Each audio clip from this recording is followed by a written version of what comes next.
Mga kapatid, atin pong ilagay ang ating presensya sa Panginoon.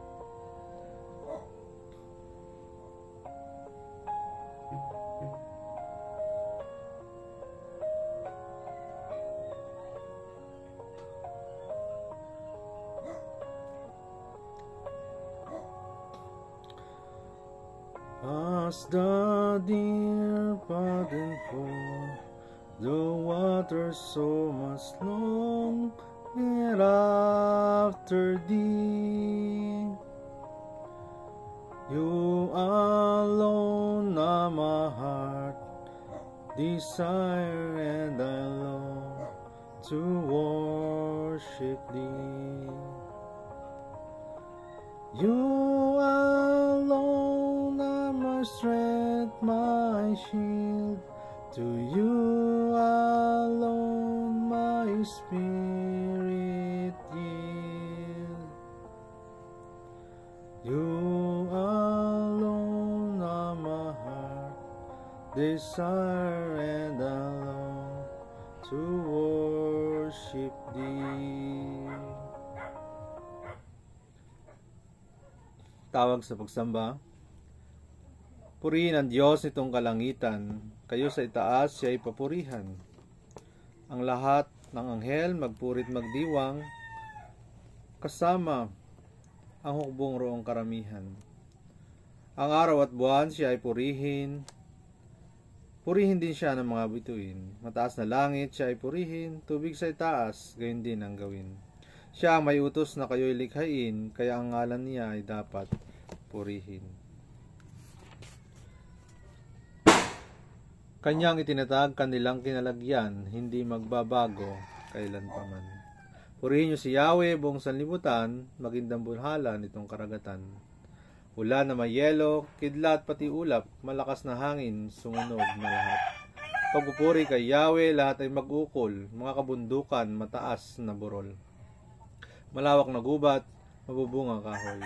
Hayop na maamot, mailap na roon, maging hayop na gumagapang at mga ibon. Purihin siya ng lahat ng tao, hari at prinsipe, ng lahat ng pangulo. Babae at lalaki, mga kabataan, matanda tao at kalit-litan. Sa ngalan ni Yahweh, magpuri ang lahat, ang kanyang pangalan ay pinakamataas. Sa lahat at lupa ay maluhati ang ganap. Siya ay nagpapalakas sa sariling bansa, kaya pinupuri ng piniling madla ang bayang Israel, mahal niyang lubha. Purihin si Yahweh. Sa ating pong panibukas na awitin po natin ang As We Gather.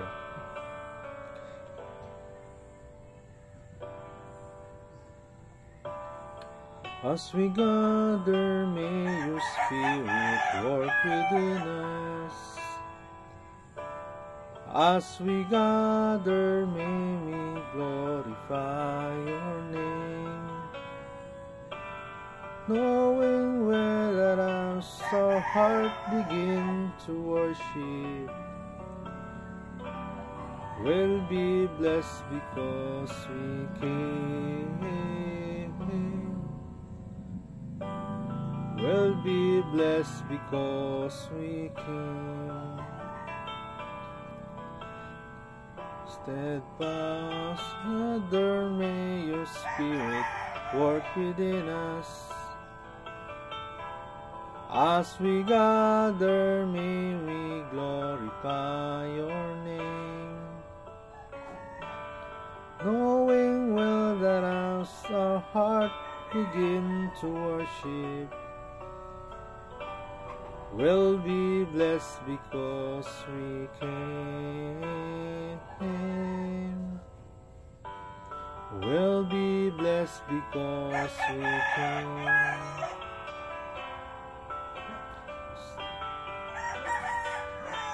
As our heart begin to worship, we'll be blessed because we came. We'll be blessed because we came. Amen. Tayo manalangin. Salamat Panginoon sa magandang umagang ito na kaloob mo sa amin. Maraming po salamat sa buhay at lakas na aming taglay. Salamat po sa palaging pag-iingat, sa mga pagpapala na patuloy mong pinagkakalob sa bawat isa. Samahan mo kami, O Diyos, sa aming pagsamba sa umagang ito. Ikaw ang manguna at patuloy na mataas namin ang iyong pangalan. Dakila ka, O Diyos. Ito po ang aming dalangin sa pangalan ng Panginoong Hesus. Amen. Darako tayo mga batid sa pagbasa sa Ebanghelyo ni San Lucas, Kabanata 2, talatang 22 hanggang sa mga sumusunod. Nang sumapit ang araw ng kanilang pagtupad sa sermonya ng paglilinis ayon sa kautusan ni Moises, punta sila sa Jerusalem, dinala rin nila ang sanggol panghandog sa Panginoon. Sapagkat ganito ang nasusulat sa kautusan ng Panginoon, bawat panganay na lalaki ay tatalaga sa Panginoon. Nag-aalay din sila ng handog na ayon sa hinihingi ng kautusan ng Panginoon. Maaring mag-asawang bato-bato o kanya ay dalawang inakay na kalapati. May isang taon noon sa Jerusalem, ang pangalay Simeon, isang lalaking matuwid, may takot sa Diyos at naghihintay sa tubusan ng Israel. Nasa kanya ang Espiritu Santo. Pinahayag ng Espiritu Santo sa kanya na hindi mamamatay hanggat hindi niya nakikita ang Kristo na pinangako ng Panginoon.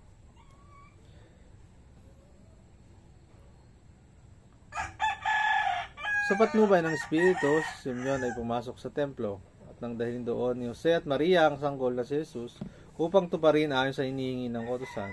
Kinarga ni Simeon ang sanggol, pagkatapos nagpuri siya sa Diyos. Ngayon, Panginoon, maaari na po akong yumaong mapayapa ang inyong abang alipin sa inyong pangako. Yabang nakita po ng aking mga mata ang inyong pagliligtas na inyong inihanda sa harapan ng lahat ng bansa. Ito ay liwanag na tatanglaw sa mga hintil at magbibigay dangal sa inyong bansang Israel. Namangha ang mga magulang ng sanggol dahil sinabi ni Simeon tungkol sa bata. Pinasabasan sila ni Simeon at sinabi kay Maria, tandaan mo ang batang ito ay nakatalaga sa ipapahamak o ikaligtas ng marami sa Israel.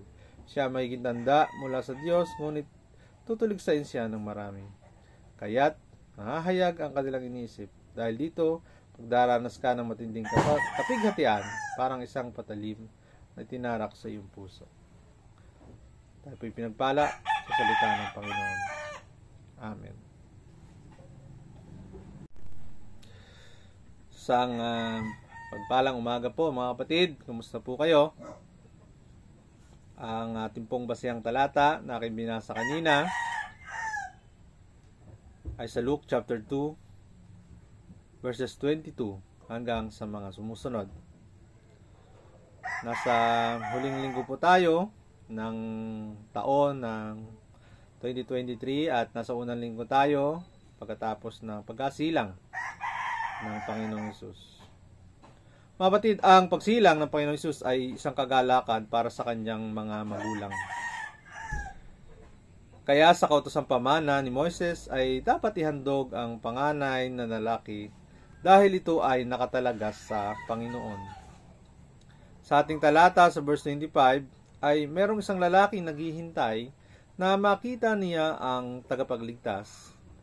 Ang Espiritu ay sumakanya na nagpahayag na hindi siya mamatay hanggat hindi nakikita ang Mesiyas. Kaya't nang kanyang makita sa templo ang sanggol, siya ay nagpuri sa Diyos dahil sa katuparan ng pangako sa kanya at katubusan paglaya ng bansang Israel. Mapatid, ano ang mensahe sa atin ng talatang ito? Pagkatapos ng Kapaskuhan, pagdiriwang natin ng Kapaskuhan, at ngayon ay sasalubungin natin ang isang bagong taon, ang taong 2024, ay meron akong dalawang bagay na nakita. Una ay kagalakan sumasa atin. At pangalawa, ang kaligtasang bunga ng ating pananampalataya. Mga kapatid, si Simeon ay matagal na naghintay sa katubusan o sa pagdatal ng Panginoong Kristo, ng Mesiyas. At habang hinihintay niya ang pagkakataong ito na makita ng mukhaan ng Mesiyas, siya ay naging matapat at malapit sa Diyos. Masaya siya habang naghihintay. At siya ay nagsisikap upang matanggap niya ang pangako ng Diyos sa kanya. Ito mga kapatid ay si Simeon na isang tagasunod ng Panginoon. Sa ating buhay, mga kapatid, sa ating mga hinihintay, lalong higit sa ating mga panalangin, sa ating mga hinihintay, nawa ay huwag tayong bumitaw dahil ang Diyos ang nangako sa atin.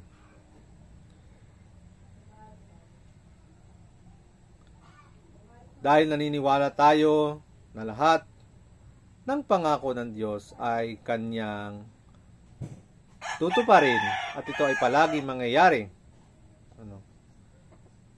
Kagaya ng naranasan ni Simeon. Ang Mesiyas, ang pagsilang ng Mesiyas, bunga nito ay kagalakan ay ating tinatamasa mula noon hanggang ngayon. Sa pag-alaala natin ng Kapaskuhan, tayo ay nakadarama ng kasiyahan. Matagal na inasam ng mga taga-Israel ang tutubos sa kanila mula sa pagkaalipin. Maraming taon ang kailang hinintay upang maranasan ng kaligtasan mula sa pagsilang ng dakilang hari. At sa matagal na paghihintay ay natamo nila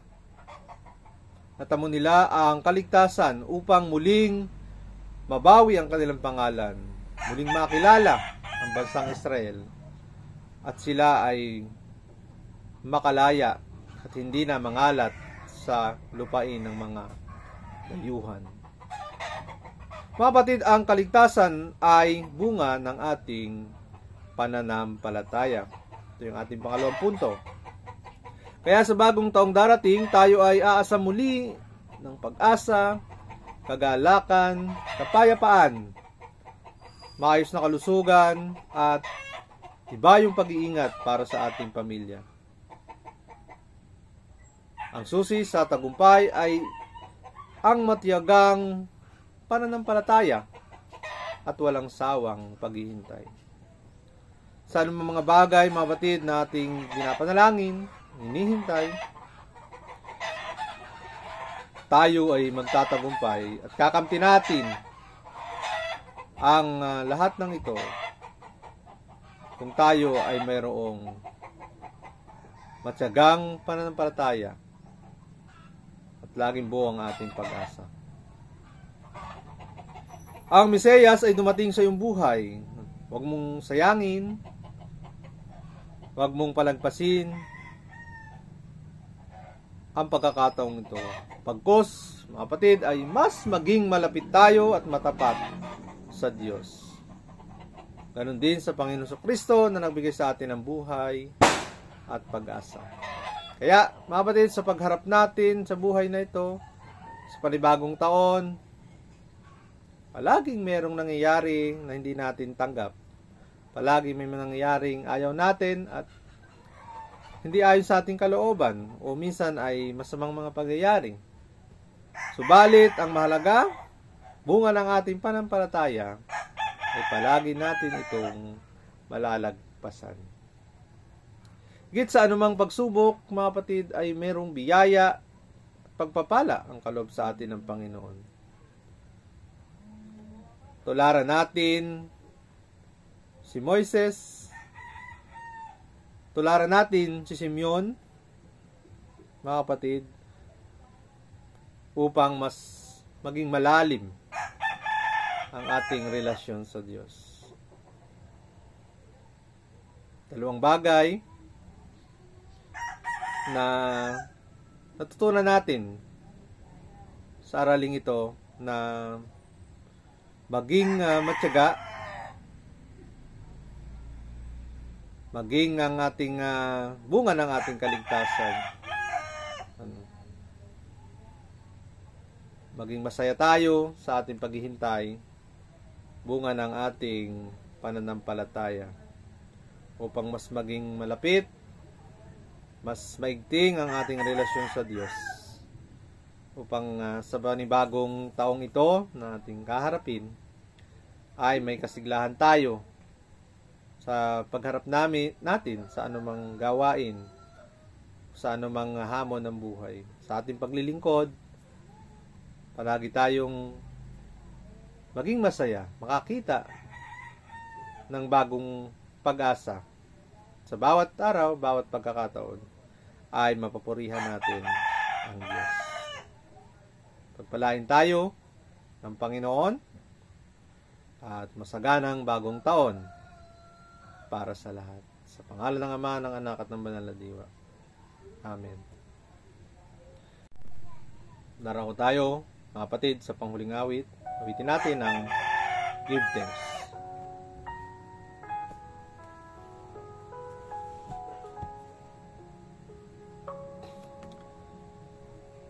Give thanks with a grateful heart.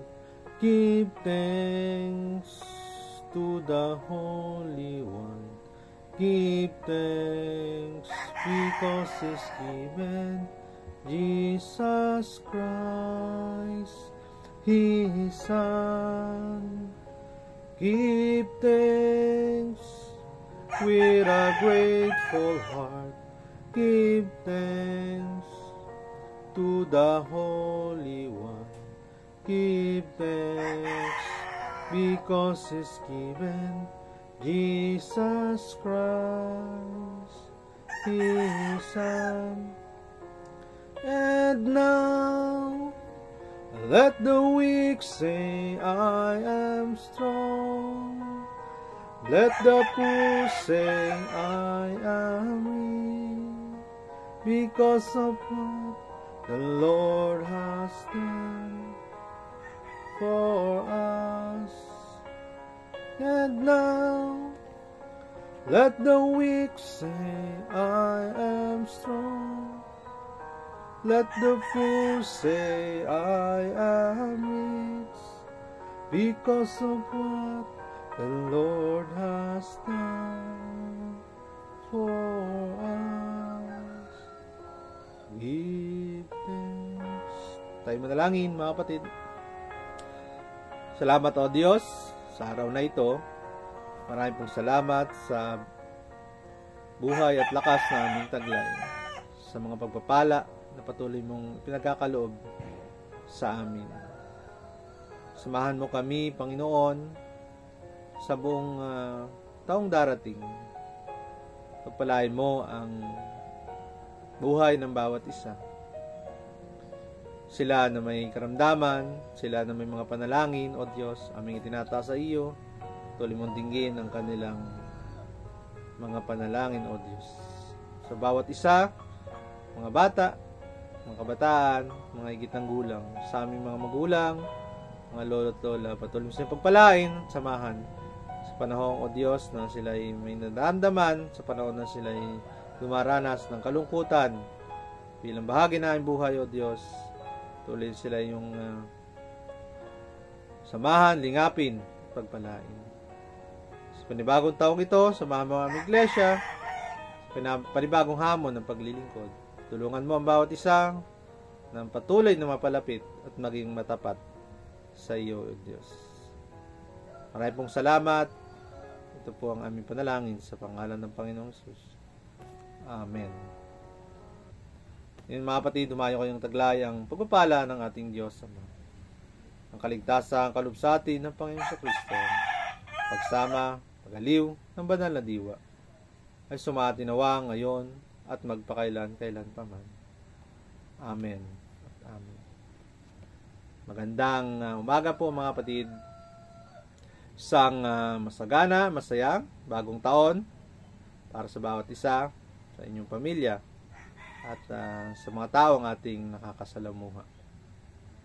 Ingatan kayo palagi ng Panginoon at samahan tayo sa selebrasyong ito. Magkita-kita po tayo sa susunod na linggo.